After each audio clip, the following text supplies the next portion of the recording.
Imagine scrolling through your phone, looking for a quick side gig. Right. You get an offer for like 10,000 rupees just to install a CCTV camera on a quiet street corner. Easy money, right? Yeah, you'd think so. Except, well, you just became a compartmentalized asset for an international terror ring, and you don't even know it. It is terrifying. And welcome to the deep dive. Our mission today is to take a massive stack of sources, from local policy shifts to undercover intelligence investigations, and, extract the insights you actually need to understand the mechanics of what's happening around you. Exactly. Today is Monday, August 17th, 2026, and from massive political shakeups and systemic exam reforms right here in India to high-stakes global geopolitics and a historic badminton upset, we are unpacking the news you need to know today. Let's get right into it. We start with the situation that finally hit a boiling point in Jharkhand. According to the Times of India, student leader Devendra Nath Mahto has just ended his 16-day hunger strike in Ranchi. Wow, 16 days. Yeah. The Jharkhand government essentially caved to the pressure. They canceled the JSSC CGL examination and entirely scrapped all tests conducted by the agency TDPL. And if you're wondering why a state exam cancellation is making national headlines, you have to look at the sheer scale of the fallout. This wasn't just a dozen people holding signs on a street corner. Right. Thousands of students literally marched on the Jharkhand assembly. They breached police barricades. Authorities actually deployed tear gas and water cannons. You have students terrified that the entire system of upward mobility is rigged against them. The criminal probe definitely suggests that paranoia might be justified. The CID took over, and they've already arrested 20 people. Which is huge. Totally. We're not just talking about low-level clerks leaking a paper. Yeah. The former JPSC chairman is among those arrested. So how is the government actually trying to fix this? Or is it just like a public relations patch? Well, it's an acknowledgement that the old paper and pad system is fundamentally broken. Chief Minister Hemant Soren stepped in directly to calm the anxieties, and you even had Rahul Gandhi publicly backing the students' demands. Right. But the promised systemic fix is what really matters here. They are moving to tech-secured tests, an inflexible annual calendar, and multi-level accountability. They are trying to build a digital fortress around these exams because the continuous leaks were destroying an entire generation's trust in the state. Speaking of fortresses, securing state borders is getting infinitely more complicated when the threats don't even look like threats anymore. The print just broke down a massive multi-state intelligence operation from August 12th. This one is wild. It really is. Authorities arrested over 200 people across 14 states. They recovered IEDs and grenades stamped with Pakistan Ordnance Factory markings, all tied to a network run by a Pakistan-based gangster named Shahzad Buddy. Here is the truly chilling part, and it goes back to that scenario we opened the show with. Boddy's recruitment strategy is completely modern. He's running this subversive operation like a gig economy app. Oh, wow. He is basically the Uber of terror networks. He isn't seeking out hardened ideologues who might be on a watch list. He uses encrypted social media channels to hire MBA grads, delivery drivers, and carpenters. Wait, so someone studying for an MBA is just agreeing to handle explosives? How does that even work without them knowing? That's the terrifying genius of the compartmentalization. They are given isolated need-to-know tasks for 10,000 to 20,000 rupees. One person installs a camera, another drops a package. Jeez. A third person moves a vehicle. None of them know the master plan. And Boddy's online persona. It's carefully crafted to look like a wealthy philanthropist and legitimate businessman. There is no overt ideological framing. He just looks like a tech bro. Exactly. He looks like a tech bro offering quick cash, which entirely bypasses the traditional red flags that intelligence agencies usually look for. It is fascinating how a polished digital persona can be weaponized so effectively. Yeah. And, you actually see major political parties wrestling with that exact dynamic right now. For sure. According to The Telegraph, the BJP just announced a major reshuffle of its national office bearers team, unveiled by party president Nitin Nabin. We are seeing the return of prominent figures like Smriti Irani and Ram Madhav. Right, some big names. Yeah, but what really stands out is who got dropped.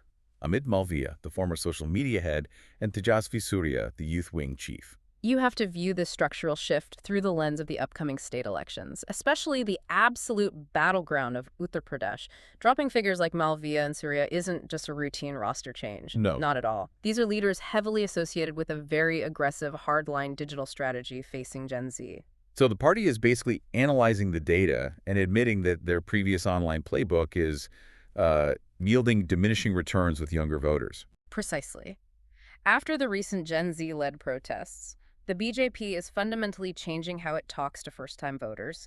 They are replacing them with figures like Deepak Mahaski and Hemang Joshi. Makes sense. They are also expanding the general secretaries from 6 to 8, elevating Brahmin leaders like Harish Dwivedi to counter specific voter dissatisfaction, and notably increasing female representation among national secretaries from 2 to 6. It's a very calculated defensive recalibration. While parties are figuring out how to legitimately win votes, the Supreme Court is aggressively targeting how they are obtained illegally. Deccan Herald reports a massive ruling stemming from a 2014 Bellary Lok Sabha case. This is a big one. Huge. The court essentially stated that unaccounted cash doesn't just taint an election. It strikes at the very foundation of democracy. But here's the statistic that completely floored me. Out of nearly 400,000 FIRs registered during the 2024 elections, the conviction rate was only 42.9%. And that abysmal conviction rate is exactly why Justices Sanjay Karol and Nagmekapam Kodaswar Singh decided to drop the hammer. It's a loophole of impunity. What usually happens is a candidate gets caught with cash, an FIR is filed, the election happens, a new regime comes in, and the case quietly disappears into the bureaucracy. The classic maneuver of investigating yourself and deciding you did nothing wrong. Exactly. But the Supreme Court's new mandates shut that down entirely. Now, if authorities seize cash, they have to report it to district officials within 24 hours. Investigations must be wrapped up within a single year. Wow, a strict timeline. And the biggest blow state governments can no longer quietly drop these election prosecutions without explicit approval from a high court. They're forcing the legal system to actually follow through. Stripping away that protection they usually get. Now let's look at something that even the Supreme Court cannot control, the weather.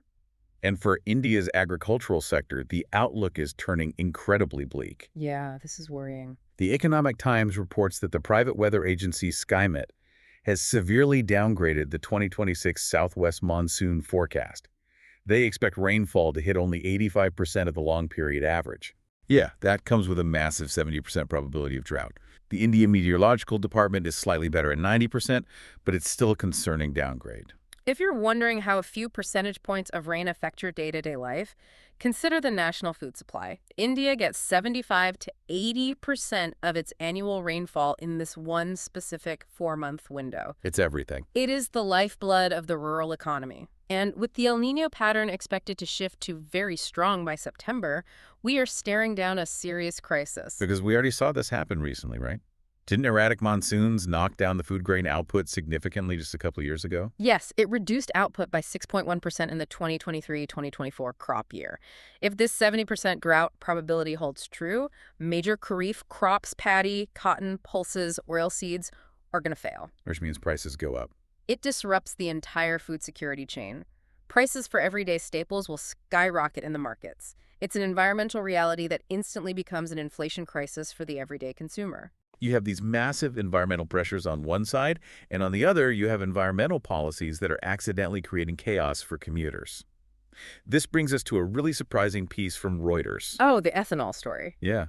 Chief Economic Advisor V. Anantha Nageswaran just co-authored an opinion piece basically urging the government to bring back E10, a lower blend ethanol petrol. As of April 1st, E20 is the only fuel mandated and available nationwide. This is a classic case of policy outpacing reality. The goal of E20 is noble, right? Cut oil imports and reduce pollution. But out in the real world, there are an estimated 75 to 80 million older two-wheelers currently on Indian roads. That's a lot of bikes. It is. And their rubber seals and engine components are simply not rated to handle fuel that is 20% ethanol. Over time, that fuel will degrade the seals, cause leaks, and stall the engines. Wait, so the government mandated a nationwide fuel that will slowly destroy the engines of 80 million motorcycles. How does a mandate like that pass without a multi-year transition plan? That is the exact friction point. Retrofitting those millions of bikes will take years and cost a fortune for middle-class commuters. What's truly remarkable here is the internal dynamic. What do you mean? It is exceptionally rare for a senior official like Nageswaran to publicly argue against stated government policy.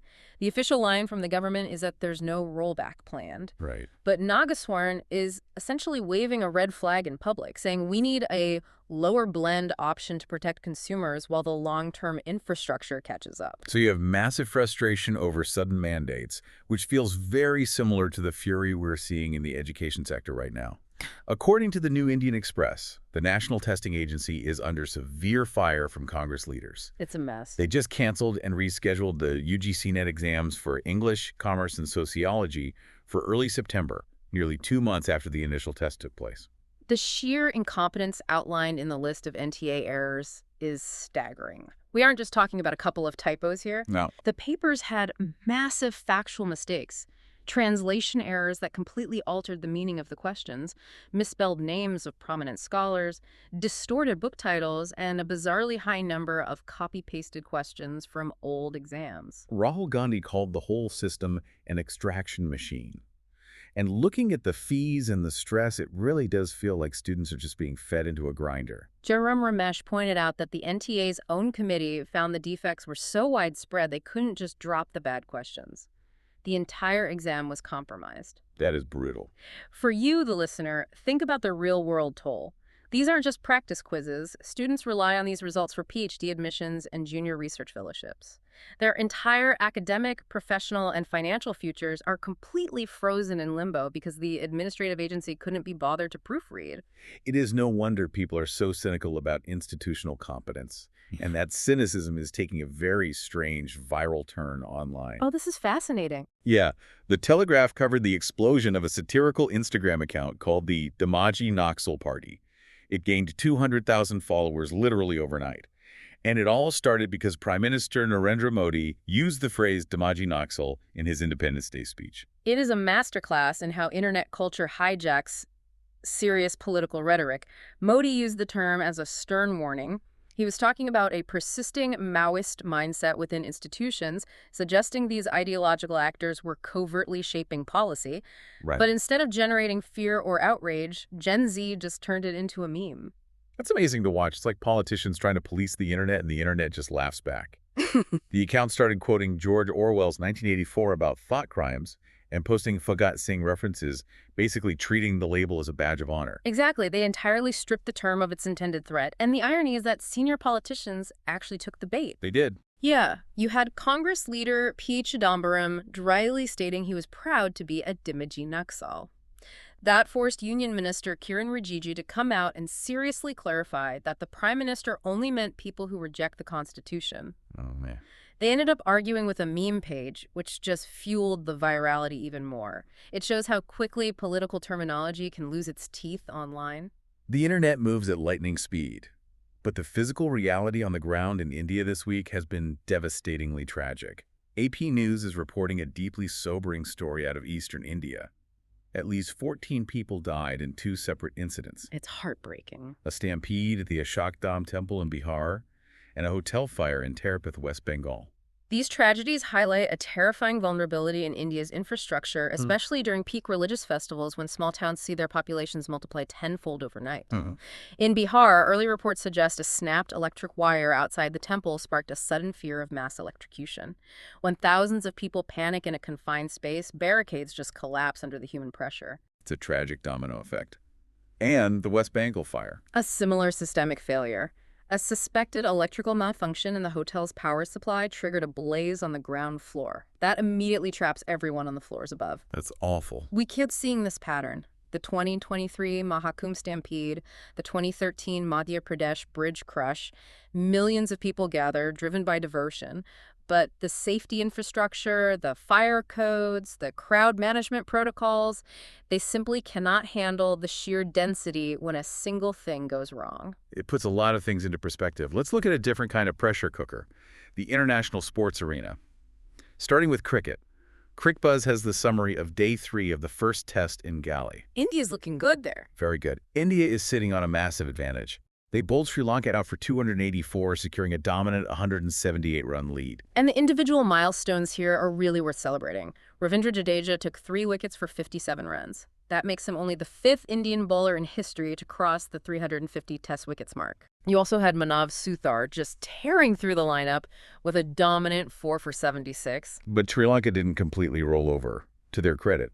Sonal Danusha put up an incredible fight. He did. Danusha scored a maiden century, anchoring a 146-run partnership with Niroshan Dickwella to help Sri Lanka avoid the follow-on. It was a display of sheer resilience. Yeah. But the reality is, India's bowling attack was too systematic. They maintained control, capitalized on small mistakes, and never let Sri Lanka seize the actual momentum of the match. I wish we could say the same for the men's hockey team. Because while cricket is cruising, the hockey squad just found themselves staring down the barrel of an early elimination. Such a tough match. ESPN details a heartbreaking 4-2 loss to England in their second Pool D match at the Men's Hockey World Cup. The collapse here is baffling because India actually controlled the narrative early on. At halftime, they were up 2-1. Captain Harmanpreet Singh and Dilpreet Singh found the back of the net, and they looked really solid. But then the third quarter happened, and it was like a completely different English team walked onto the pitch. England just took over completely. Stuart Rushmere and Henry Croft scored back-to-back in quick succession, and India never recovered. So what does the math look like now for India to stay alive in the tournament? The math is brutal. India only has 3 points. They are now facing a sudden death scenario against their traditional rival, Pakistan, this Wednesday. High stakes. It's a must-win or must-draw situation just to avoid an early exit, and that's only assuming Wales fails to manage an upset against England. They went from the driver's seat right into a do-or-die pressure cooker. Well, if they need any inspiration on how to handle unimaginable pressure, they should look at the badminton courts in New Delhi. Reuters is reporting one of the most shocking upsets of the year at the BWF World Championships. I could not believe this when I saw it. Ayesha Shetty, who is just 21 years old, defeated the world #1 and defending champion, China's Shiyuki. If you follow badminton, you know how absurdly difficult this is. Shiyuki has been an absolute titan this year. And Shetty, this is his World Championships debut. Wow. He had played Shi 3 times before and lost every single time, including a quick 40-minute beatdown back in April. So what changed this time? How does a debutante take down the defending champion? It came down to momentum and the sheer energy of the home crowd. Shetty took the first game 21-14, catching Shi completely off guard. She fought back and leveled the match. Naturally. But in that deciding third game, the energy in the stadium was deafening. Shetty rode that wave and edged out a tense 21-19 victory. Knocking out the top seed in the opening round completely shatters the men's singles bracket. It announces Shetty not just as an underdog, but as a legitimate, emerging threat on the world stage. It's amazing what happens when the balance of power shifts unexpectedly. And that brings us to our final story, where the global balance of power is teetering over one of the most critical waterways on Earth. Geopolitics. Yep. The Hindu reports that U.S. President Donald Trump gave an explosive interview on August 17th, where he point-blank threatened to bomb Oman if it interferes with U.S. efforts to control the Strait of Hormuz. To understand the stakes here, you have to look at the map. The Strait of Hormuz is the bottleneck for a massive chunk of the world's global energy shipments. Iran has essentially kept it closed since the regional conflict escalated back in February. Okay. Oman, which shares the strait, has been quietly trying to negotiate a maritime navigation deal with Iran to get ships moving again. But Trump is stepping in and claiming U.S. territorial control over a strait that is thousands of miles away from America. Exactly. He is aggressively asserting U.S. military dominance over this delicate local diplomacy. And during that same Fox News interview, he claimed he has a secret back channel directly with Iran's Revolutionary Guard. The timing on that is crazy. The timing is crucial. This is all happening just months before the U.S. November elections. It is a highly volatile geopolitical chess match, mixing military threats against Oman, diplomatic interference, and domestic political posturing, all resting on a powder keg of global oil supplies. And that brings us to the end of today's deep dive. Thank you for joining us to unpack the headlines. We covered a lot of ground today, but I want to leave you with a final thread to pull on. When you look at how Shahzad Bhatti recruits operatives using a fake gig economy persona, and then you look at how a passing political phrase birthed the viral Demaji Naxal party overnight, you have to wonder how much of our real-world political and security landscape is now being dictated entirely by memes and digital avatars. Definitely something to think about. Yeah. Until next time.